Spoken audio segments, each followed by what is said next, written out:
start talking.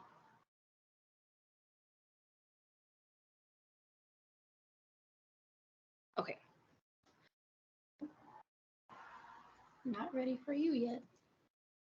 Okay, so how many hours a day are wasted just aimlessly, mindlessly scrolling TikTok, Instagram, or other social media apps?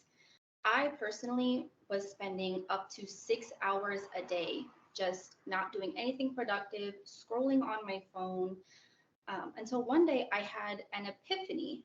What am I doing? It wasn't until I realized that I was playing this comparison game of comparing my mundane life to this highlight reel that I was seeing other people post of their own lives. And it was creating a really toxic and almost depressive mindset. When I finally took the steps towards managing my time spent on these apps, I noticed an overall improvement in productivity and in my mental health as well. So, because of this, I believe that social media can negatively impact our quality of life by having constant access to other people's lives, by creating an unrealistic comparison of a perfect life or perfect relationship, and what it should look like. And it can be detrimental to productivity and mental health when not utilized or managed properly.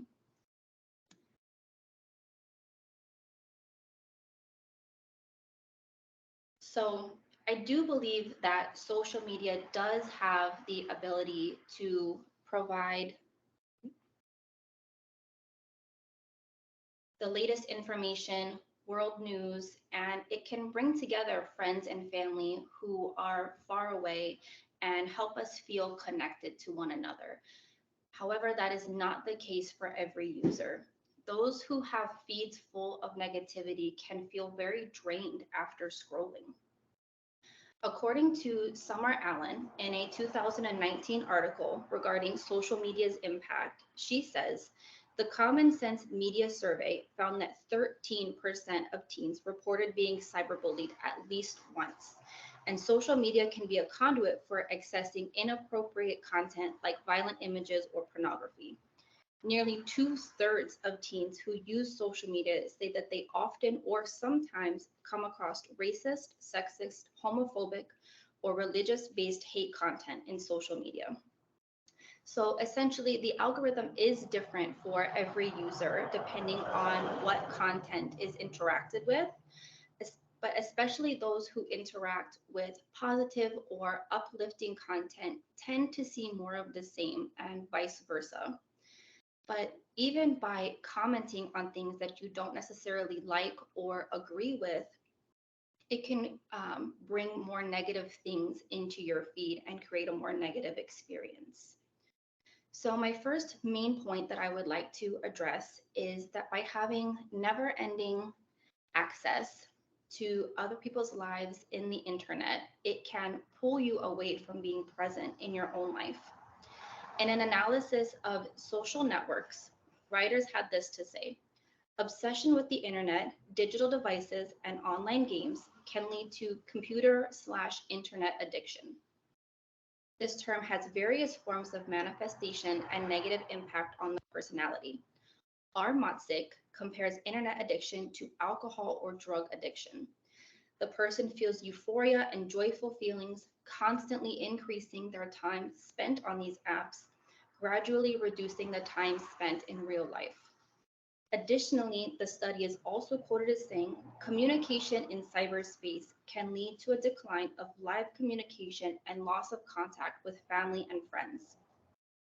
When we are constantly going about our day with a screen in front of our face, it can make it difficult to connect with those who are physically around us.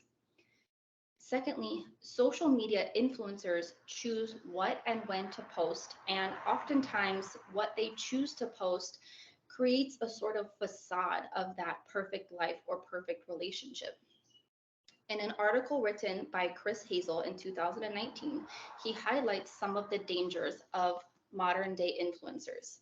He says, For one, influencers may give the appearance of authentically liking a certain product, but could only be promoting it to get it for free or in exchange for money. Secondly, social media influencer culture can encourage people to try and build up followers for the wrong reasons, mainly to draw attention to certain brands in hopes of making money or gaining fame. This means that loyal followers can be misled, fed an image or a narrative that isn't true. Social media is not real. It's been proven time and time again that what we see does not necessarily equate to the truth or even partial truth. There is no way to realistically know how much of their life has been staged, edited, or what it took for them to attain that life.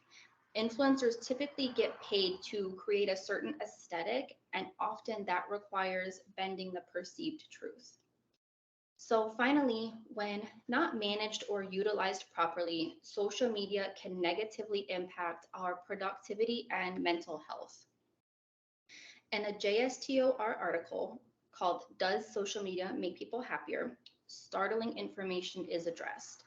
In the last 5 years, several popular news outlets have cited psychological studies suggesting that social media may increase depression, dissatisfaction, jealousy, negative body image, and loneliness. It's so important to realize when scrolling aimlessly begins to turn from a simple act of boredom or a short break from reality into a more serious problem. So, in conclusion, the things that you see and interact with, when they begin to pull you away from your physical life or create unrealistic and excessive comparing to your relationships and responsibilities, or your mental health begins to decline, social media is no longer just a fun and lighthearted experience. Balance is so important when you start to notice the negative impacts on your life outside of the internet. Knowing when to put your phone down and find appropriate balance is key to maintaining a healthy relationship with social media and your online life. Thank you. Okay, stop recording.